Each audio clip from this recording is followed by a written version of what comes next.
You're welcome to Dott TV News at 4. I am Ife Aronu, and here are the stories we have for you at this time. Delta State Governor Sheriff Oborewori has reaffirmed his administration's commitment to timely completion of public projects, warning that contractors handling government jobs will be held accountable for unnecessary delays. Oborewori made this known during an unscheduled inspection of the Technical College, Erie. Priscilla Ifani has details. Governor Sheriff Oborewori expressed dissatisfaction with the pace of work at the Technical College, Erie, noting that the project, which was awarded in 2019, is still far from completion, despite assurances that it will be ready by August. The governor observed that critical components of the project, including the workshop and landscaping, remain unfinished. He also expressed concern over the absence of both the contractor and workers at the site during his visit, describing it as a sign of poor commitment to the project. This question ought not to come because I'm not satisfied with the way the work is going because it's not moving. And I spoke with the commissioner and he said he reached out to the contractor and the contractor said by August, this project will be completed. What I've seen here, I'm not sure because the workshop, they've not started the workshop. Then the landscaping too will take some time. And some of the roof, if you look at some of the roof, has not been completed. If you go to what you are seeing here now is different what you see behind. So I decided to go to the back of this building to look at all the structures. So I am not satisfied. That's the truth. And I know that you people too are not also satisfied because a contract has been awarded 2019. It's a shame that 7 years still not completed. What is holding the contractor? So you see now, if you see that people who are very serious, you will see people on site. And that's why I did not even notify them that I'm coming. Governor Oborewori said he would summon both the contractor and the project consultant to explain the prolonged delay. He warned that his administration would no longer tolerate abandoned projects or poor supervision of government contracts. I will invite the contractor, invite the consultant, because the consultant is not doing enough. That's the way I see it. The consultant is not doing enough. Because if you have a contract is ongoing and you have a consultant, you will not be able to brief you and update you of the work that is going on, whether the work is going on well, and the supervision is also poor. The supervision is very poor, so I'm not satisfied. Reporting from Erie, Priscilla Ifani, Dott TV News. Also, Governor Sheriff Oborewori has called on the people of Isoko Nation to support the All Progressives Congress in the 2027 general election, saying his administration's development efforts deserve their backing. The governor made the appeal while inspecting key projects in Isoko North local government area. The report. During the inspection to the College of Health Technology of Rode and the Ozora Modern Market, Governor Sheriff Oborewori said routine project inspections are necessary to ensure quality delivery before commissioning. He noted that the College of Health Technology requires only minor finishing touches before it is inaugurated, while the Ozora Modern Market has been fully completed and is ready for commissioning. This school is special to me because when we approved it, we also said that this project, the only way we can commission this project, we need to do a road. You can see that the road we have constructed the road, and the day we commission it, we also commission the road.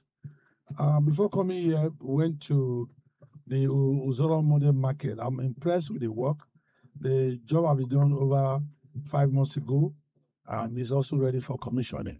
Governor Oborewori urged the people of Isoko Nation to rally behind the APC in the 2027 general election, stating that his administration has delivered impactful projects in roads infrastructure, education, and healthcare across the area. He added that developmental projects are ongoing in all parts of Delta State in line with his administration's more agenda. We are very happy with what we have seen.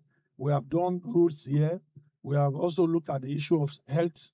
We have also looked at the issue of education. This same year, I also came here to commission project at the university, the Standard University. So you can see all our footprints everywhere. The 25 local government we are working, the three territorial, there are a lot of things going on there. So we have done our best. What the so-called owe us is, when it comes to 2027, is to deliver all our candidates. The contractor handling the Ozoro Modern Market project, Chief Idu Amades, confirmed that the market has been completed but expressed concern over repeated acts of vandalism at the facility. He appealed for enhanced security to safeguard the market and preserve the investment after it is commissioned. Reporting from Ozoro, Priscilla Ifani, Dott TV News. Electricity remains one of the most essential services for homes, businesses, healthcare, education, and economic development.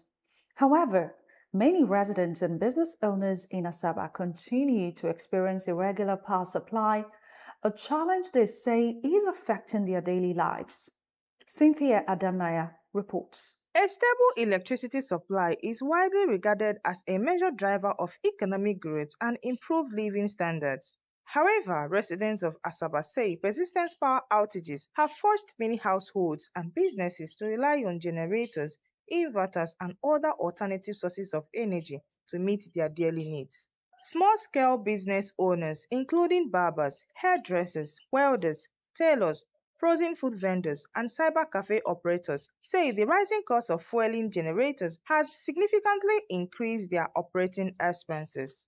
They say the situation has forced some businesses to reduce their working hours, while others have increased the prices of their goods and services in order to stay afloat. We are not having light. I don't think it's only these Delta states that is affecting. It's affecting other places. I'm not using light to work my work. I'm using gas, stove iron to iron my clothes. When I make dresses finish, I use it to pack home. I will take it home and iron it.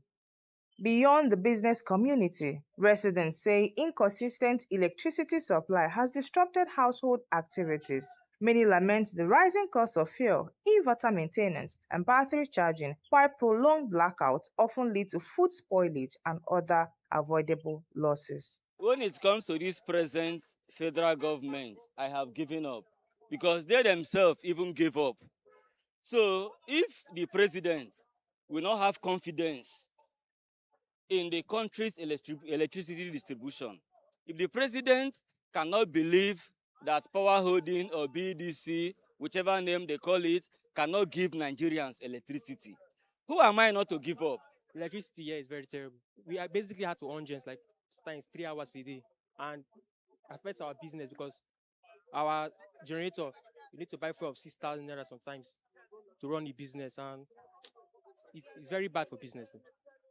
Residents believe that improving electricity infrastructure, reducing the frequency of power outages, and investing in more reliable energy sources would not only stimulate economic activities but also improve the overall standard of living across the state. The person that is in charge of this light should look on that light issue and know what is the problem.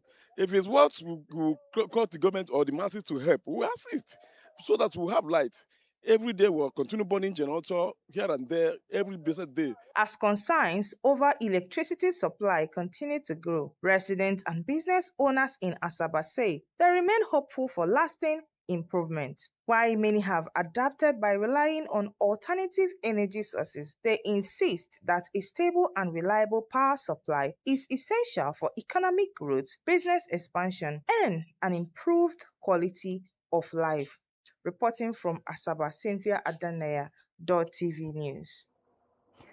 Now, the Delta State Police Command has debunked reports alleging that a police officer was driving the vehicle involved in a recent road accident in Ughelli, describing the claim as false and a deliberate attempt to smear the image of the Nigeria Police Force. The command's public relations officer, Bright Edafe, in a video shared with our newsroom, interviewed a suspect he said was the driver and owner of the vehicle involved in the accident to ascertain the true circumstances surrounding the incident.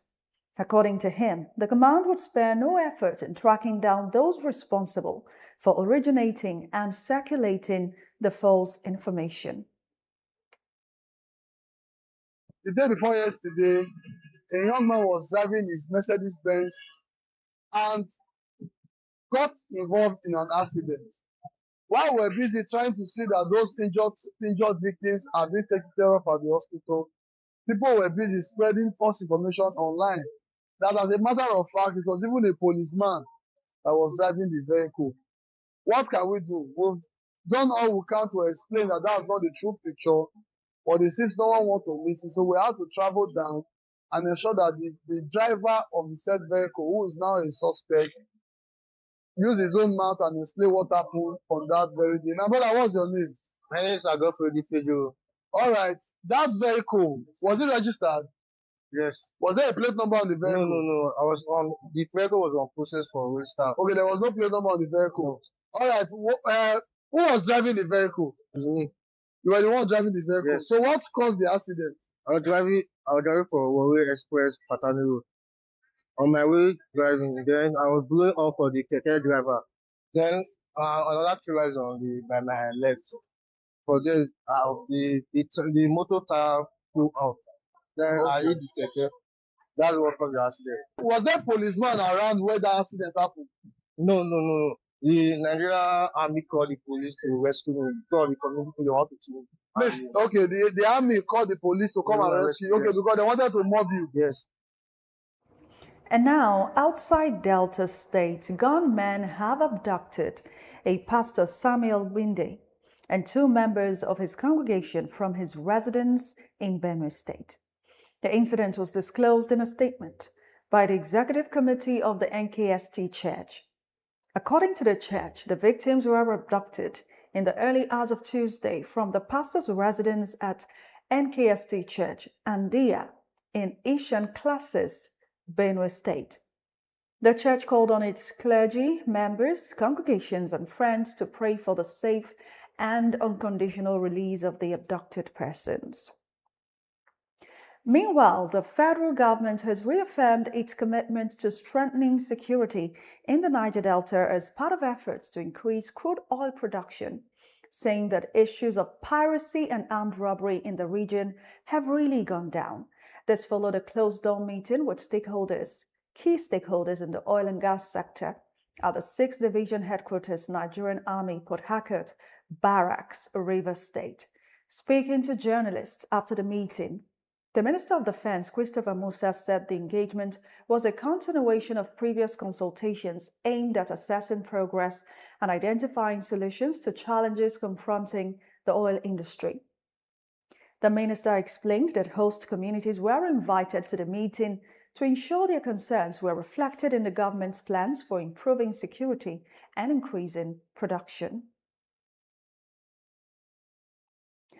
Well, President Bola Tinubu has explained why his administration approved recent National Youth Service Corps reforms, saying the changes are aimed at equipping young Nigerians with practical skills and preparing them for national development. The president also said the reforms approved by the Federal Executive Council on Monday were part of his administration's promise to create meaningful opportunities for young people. He said although the NYSC had served the cause of national unity for more than 5 decades, the country's changing realities required a new approach. The president said the orientation program would now run for 6 weeks and focus on civic responsibility, leadership, values, career readiness, entrepreneurship, digital and financial literacy, as well as specialized training based on participants' academic backgrounds and career aspirations. According to him, corps members will be trained in areas including agriculture, health, education, technology, law, public service, infrastructure, the green economy, enterprise, the creative economy, and paramilitary and security services. Coming up shortly on the news at 4, South Africa troops in Durban as stores are looted amidst anti-migrant unrest, and that's on the foreign scene. Plus, sports news after the break. Please stay.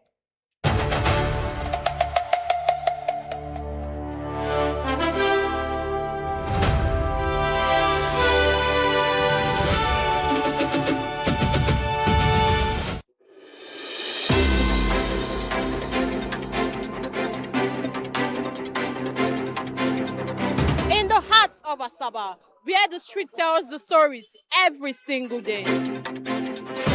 From the corridors of powers to the decisions shaping governance and politics in Delta and Nigeria.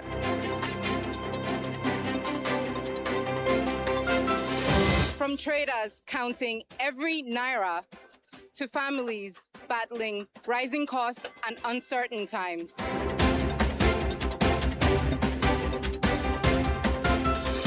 From football pitches to sporting successes to the major developments making the headlines all over the world. And from the untold human stories, the struggles, victories, resilience, and hope of the everyday Nigerians. This is the news beyond the headlines. Dott TV News are your trusted window to stories that truly matter to the people. Here, we don't just report events, we tell the human stories behind them.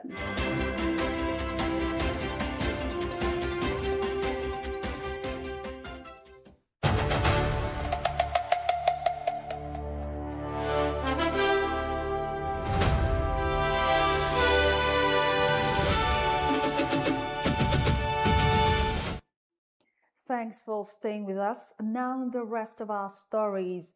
Over now to Lagos, where the government has said flash flooding remains an inevitable reality because of the state's coastal location. This is just as the Commissioner for the Environment and Water Resources, Tokunbo Wahab, urged residents not to worsen the situation by dumping refuse on roads and into drainage channels. Wahab said while flash floods cannot be completely prevented in a coastal city like Lagos, the government was committed to reducing their impact through continuous investment in drainage infrastructure, flood control measures, and environmental management. He explained that the state's geography makes it particularly vulnerable to heavy rainfall and temporary flooding, adding that the focus is on mitigating the effects rather than eliminating the phenomenon entirely.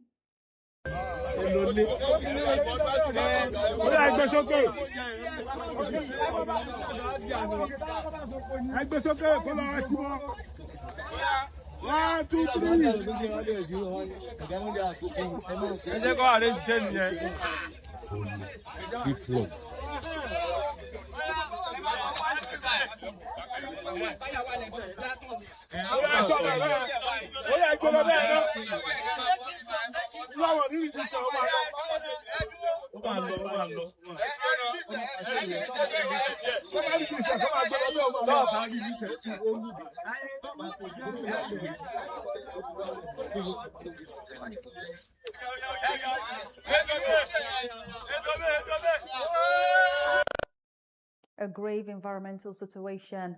And staying with the environment, in Bauchi, the State Police Command has warned residents, particularly parents and guardians, against taking shelter under trees during heavy rainfall. This warning came after a windstorm killed 2 children and injured 2 others in Bashe village on the outskirts of Bura in Ningi local government area of the state.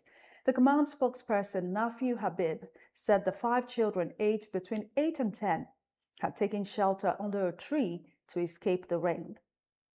He noted that a tree was uprooted by the windstorm and fell on the children. Away from those sad developments, the presidential candidate of the Nigeria Democratic Congress, NDC, for the 2027 election, Peter Obi, has unveiled his vision for what he called a productive and prosperous Nigeria, promising sweeping reforms in education, healthcare, and industrialization if elected. In a statement issued on Wednesday to mark the new month, Obi said his administration would prioritize human capital development, national unity, and inclusive governance as a foundation for economic transformation. He recalled that his decision to seek the presidency was driven by a commitment to place Nigeria on the path of unity and national transformation. According to him, the proposed roadmap is anchored on unity, inclusion, social justice, equity, and the freedom of every citizen to pursue lawful dreams. Meanwhile, the names and particulars of the African Democratic Congress ADC presidential candidate Atiku Abubakar and his running mate Rotimi Amechi have been uploaded to the Independent National Electoral Commission INEC nomination portal. The development was announced by the party's National Publicity Secretary Bolaji Abdullahi in a statement posted on X. Speaking further, Abdullahi called the submission a milestone ahead of the ADC's preparations for the 2027 elections. According to him, the move reflects the ADC's commitment to offering Nigerians a credible alternative built on competence, unity, and national renewal. And now to the foreign scene. South African troops and police are at the scene, Durban township of Claremont, a day after stores were damaged and looted amid nationwide protests demanding the departure of undocumented foreign nationals. Protesters stopped outside buildings believed to house undocumented migrants and urged residents to leave as thousands marched across South Africa. Widespread demonstrations were accompanied by isolated violence and arrests, while organizers renewed calls for mass deportations and vowed to keep up pressure on the government. Police mounted a major security operation in multiple cities, deploying soldiers overnight in Johannesburg and Durban, after isolated unrest, as authorities feared a repeat of the deadly unrest that swept the country in 2021. People who are also getting affected, it's people who are legally in the country and who are also creating jobs by local people. See, the store, it's one of the store which is the area that we live in. It was the main store which they was having, that they used to get every service that they need. And there were 19 people who have been working today who are jobless. There come a lot of people around 3 to 4 o'clock afternoon, and they take everything, fridges and the grocery, which is a cosmetics, Chinese, mamas, Chinese stuff and cosmetics and grocery stuff and cold drink, everything. And stock is minimum estimate like 3 to 2.5 million.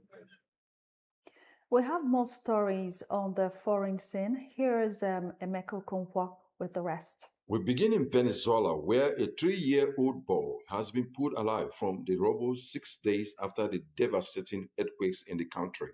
Interim President Delcy Rodriguez said the child, named as Kliba Moran, was pulled from wreckage in La Guaira state.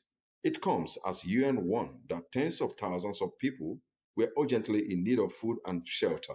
The death toll from last week's quakes, with magnitudes of 7.2 and 7.5, has risen to 1,943, with more than 10,000 people injured and tens of thousands more unaccounted for. The massive tremors probably damaged or destroyed 58,870 buildings, according to an initial assessment of satellite data from NASA.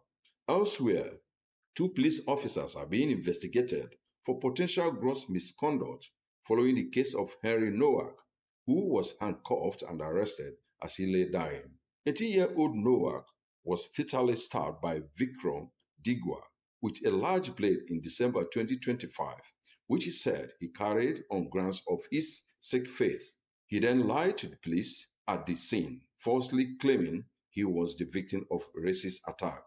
Digwa was jailed for life in June with a minimum term of 21 years. The Independent Office for Police Conduct, IOPC, said evidence suggested the 2 officers who arrived first may have breached professional standards. The IOPC said the investigation relates to potential failures by the officers to recognize Henry Nowak needed urgent medical help and the decision to arrest and handcuff him rather than provide first aid. Meanwhile, Afghanistan's Taliban regime say they have carried out strikes on targets along the border with Pakistan, injuring several people in Pakistan's southwestern Balochistan province. Pakistan military said it has shot down 4 rudimentary drones and warned any further provocation will receive a befitting response. The strikes come after Pakistan launched its own airstrikes on Afghanistan on Sunday, killing 28 civilians according to the UN. Tensions have reignited in the region after months of relative calm. The two countries had agreed to a ceasefire in October, following weeks of deadly clashes. And finally to China, where its leader, Xi Jinping, for years has been pushing ethnic minority groups like Tibetans and Uyghur to adopt an identity rooted in Chinese nationality and allegiance to the ruling Communist Party.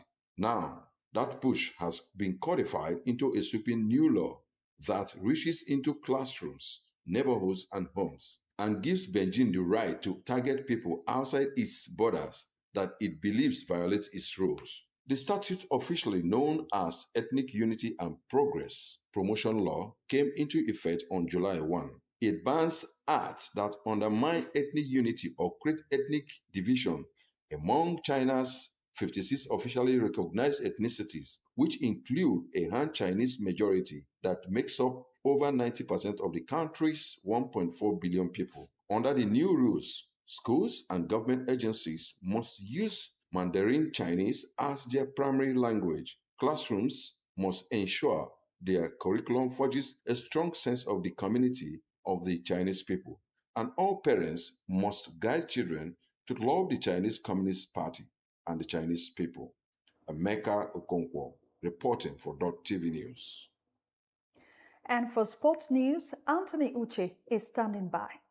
On the sports news today, Norway are into the last 16 following a 2-1 victory over Ivory Coast. Antonio Nusa opened the scoring for Norway in the 39th minute with a beautiful calling shot to send Norway into the halftime with the lead. But Manchester United springer Amad Diallo equalized with an equally brilliant goal before Erling Haaland tapped in the winner in the 86th minute to set up a match against Brazil on the 5th of July. Meanwhile, France made light work of Sweden, winning 3-0 in their last 32 fixture in New Jersey. A Kylian Mbappe brace and a third from Bradley Barcola sealed safe passage for Didier Deschamps' men. Paraguay await the two-time champions in the round of 16. In the last game of yesterday, Mexico cruised into the last 16 of the World Cup with a comfortable victory over Ecuador in a weather-delayed contest at the Azteca Stadium. A thunderstorm in Mexico's capital had pushed the kickoff back by an hour, but just like in the opening game of the tournament, Julian Quinones and Raul Jimenez scored for El Tri in a pulsating first-half performance to secure a 2-0 victory. That was also the country's first World Cup knockout win since 1986, and the co-hosts will now wait for the winner of the tie between England and DR Congo. Still on the World Cup, the Netherlands coach, Ronald Koeman, has resigned from his position following the country's elimination from the tournament. The former Barcelona manager highlighted the impact of his wife's sickness on his decision to quit the job, also hinting that his career in management may well be over. In tennis, defending champions Yannick Sinner and Iga Swiatek both successfully began their title defense with victories but were made to work hard. Sinner had to overcome a resolute Memia Kecmanovic in 5 sets and had to play most of the game with a bleeding foot. While the Polish ladies single champion, Swiatek, also required a decider to beat Taylor Townsend, winning 6-1, 2-6, 6-3 in just over 2 hours before breaking into tears following what she described as a tough couple of weeks. There were also first round victories for Novak Djokovic, Naomi Osaka, Grigor Dimitrov, as well as Roland Garros champion Alexander Zverev. But Serena Williams lost on her fairy tale return to the tour, losing to Australian by a joint in an epic 3-setter. From the sports desk, Anthony Uche for Dott TV News. And that's our package on Dott TV News at 4. Follow Dott TV across social media at Dott TV. I am Ife Arono. Thanks for watching. Stay with us.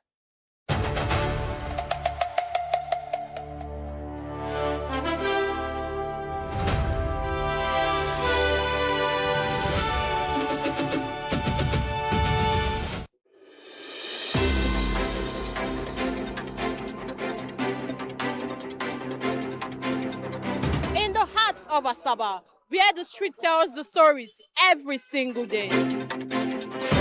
From the corridors of powers to the decisions shaping governance and politics in Delta and Nigeria.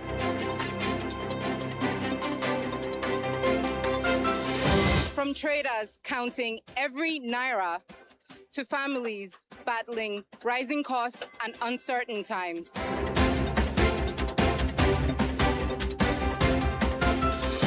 From football pitches to sporting successes to the major developments making the headlines all over the world. And from the untold human stories, the struggles, victories, resilience, and hope of the everyday Nigerians. This is the news beyond the headlines. Dott TV News are your trusted window to stories that truly matter to the people. Here, we don't just report events, we tell the human stories behind them.